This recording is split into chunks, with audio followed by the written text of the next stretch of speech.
Family trips are more enjoyable without the daughter-in-law. She's just in the way. From the window of the speeding car, my mother-in-law looked down on me with a mocking smile. It all started on the first day of a family vacation with my husband's family.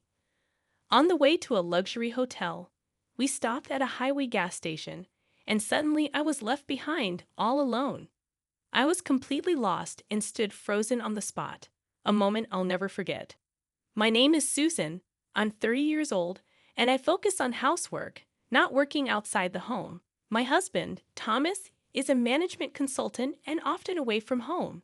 Since I spend a lot of time alone and my husband has been covering all of mother-in-law's living expenses since my father-in-law passed away, we decided to live with her in our home. Mother-in-law was thrilled that her only son was moving back home, but she seemed displeased that I, his wife, was coming along. I'm not glamorous, and I have no interest in designer brands. I do a lot of water-related chores, so even with care, my hands get rough, and I choose clothes that are easy to move in. To mother-in-law, I seemed like an embarrassing daughter-in-law to show others. Mother-in-law, Linda, has always been a show-off obsessed with appearance and brands. She's long since spent her grandfather's inheritance and her savings, but she has no intention of changing her luxurious lifestyle, always begging my husband for more. My husband always firmly refused, saying, "I'm giving you living expenses, not money for luxuries," but mother-in-law never gave up, always causing trouble. Furthermore, my sister-in-law and her husband live nearby.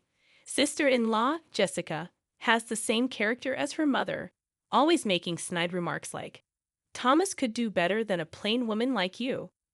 She comes to our house every day, demanding meals, baths, and drinks, but never contributes money or helps with chores. You're Thomas's wife, so it's only natural that you do all the housework. You're not good looking, so at least keep the house clean, she'd say. Thomas is too kind. Susan has always been poor and doesn't understand anything about brands. Mother-in-law would tell my husband, "I do all the housework myself," and sister-in-law would claim, "We're good friends." I've been working in customer service, so I've been using that experience to avoid major conflicts with mother-in-law and sister-in-law for the past few years. For years, my husband noticed everything, from me doing all the housework to my sister-in-law's terrible attitude. But he didn't confront them directly because I asked him not to.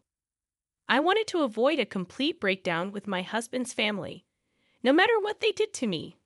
My husband respected my feelings, but he'd often say, "You don't have to push yourself too hard. I'm okay with cutting ties and living separately."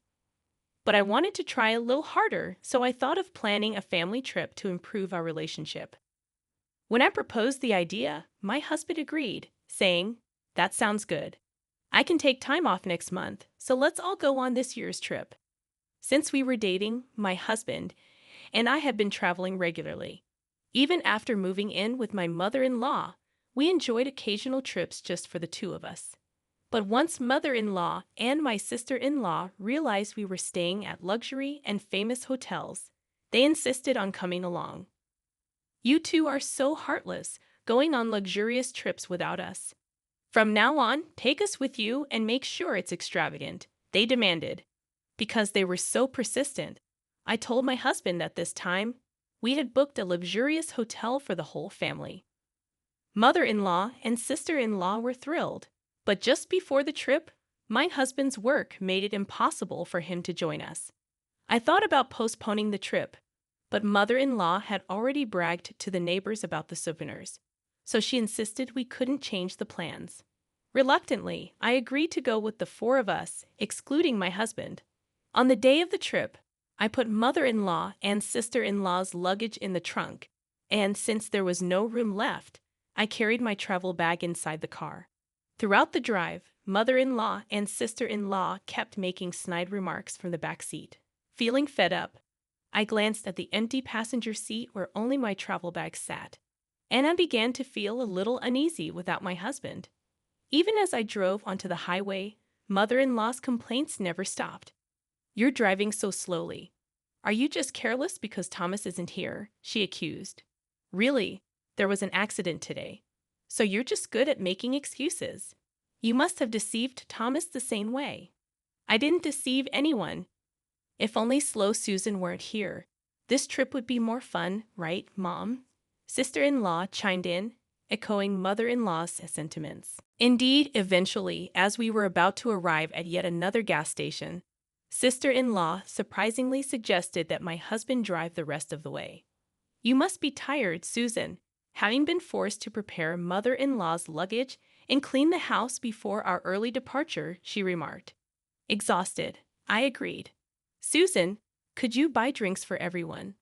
Mother-in-law asked as I got out of the car to switch drivers.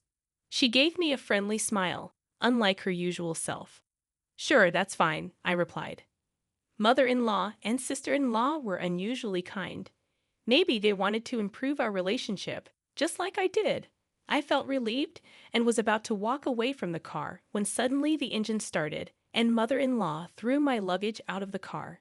Then, with a big smile, she yelled at me, "Family trips are more enjoyable without the daughter-in-law.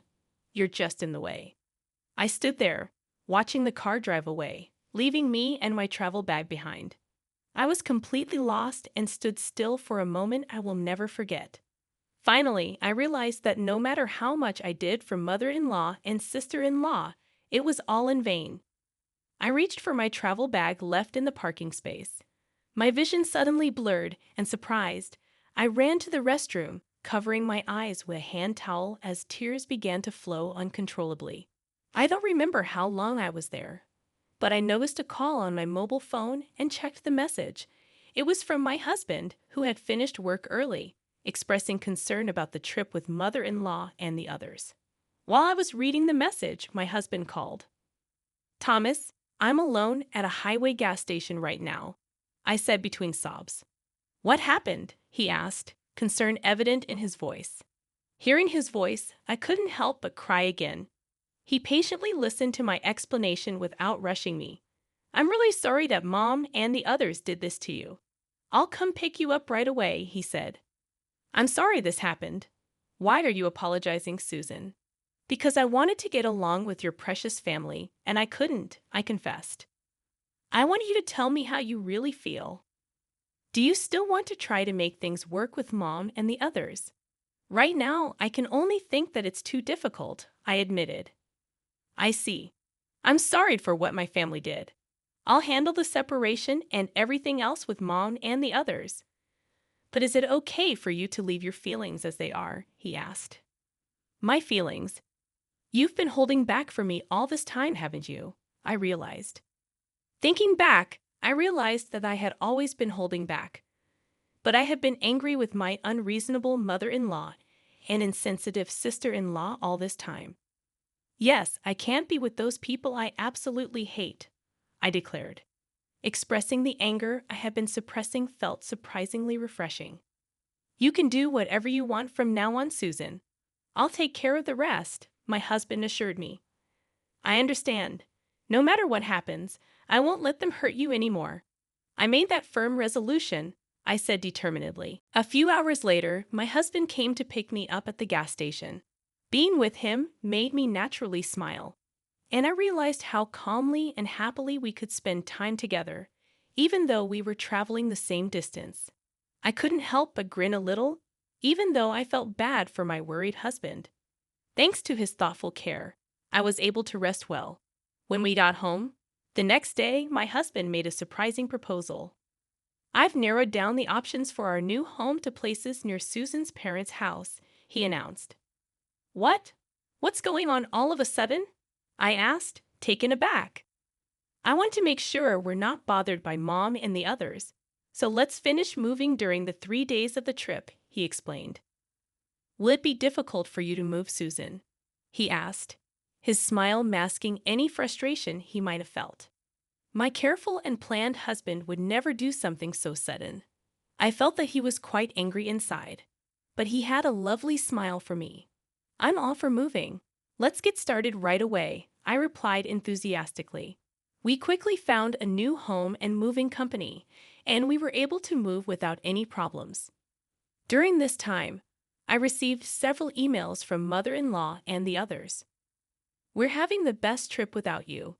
The hotel is luxurious and wonderful. Make sure it's at this level next time, one email read. Dinner was the most extravagant and delicious ever. It's even more fun without seeing Susan's ugly face. Traveling with just the family is so much more relaxing. The jacuzzi is amazing, another email boasted. Their enjoyment of the luxurious time at the high-end hotel came through clearly. I was looking forward to what would happen next. At around 10 o'clock a.m. on the checkout day, as expected, I received a call from mother-in-law. "Susan, what's going on? What do you mean?" she demanded. "They told me the accommodation fee is $10,000. If the young lady isn't there, it's completely different from what you told us at first," she continued. "It's only natural that the regular accommodation fee applies since I booked it through my connections, and I'm not there," I explained. "What do you mean? That hotel is run by my relatives," she explained. "Well, I didn't know that. By the way, all the hotels we've stayed at on our trips were run by those relatives, so we were able to stay at a discount," I replied. "Susan, you've never told us that before," she accused. "Thomas told me to keep quiet about it because if Linda and the others found out, they'd demand it be free," I confessed. "Anyway, the accommodation fee is correct. So please pay it yourself," she demanded. "Wait a minute. I can't pay $10,000. I didn't go on the trip, so I can't pay for you all," I protested. "Don't say that. Do something. We're family, right? You said the wife of your son isn't family, didn't you? You all enjoyed yourselves as a family, so please pay as a family," she pleaded. "Goodbye," I said, hanging up. I ignored mother-in-law, who was still yelling on the other end of the phone, and hung up, feeling refreshed. In the end, mother-in-law and the others borrowed money from a shady source to pay for the accommodation or something like that. Furthermore, when they returned home, they couldn't get living expenses from my husband or me since we had moved, and they ended up fighting and parting ways with sister-in-law's family. Sister-in-law's family also deteriorated their relationship and divorced. Sister-in-law, abandoned by her husband and without income, looked for work in the nightlife but seemed to have trouble finding employment due to her bad personality.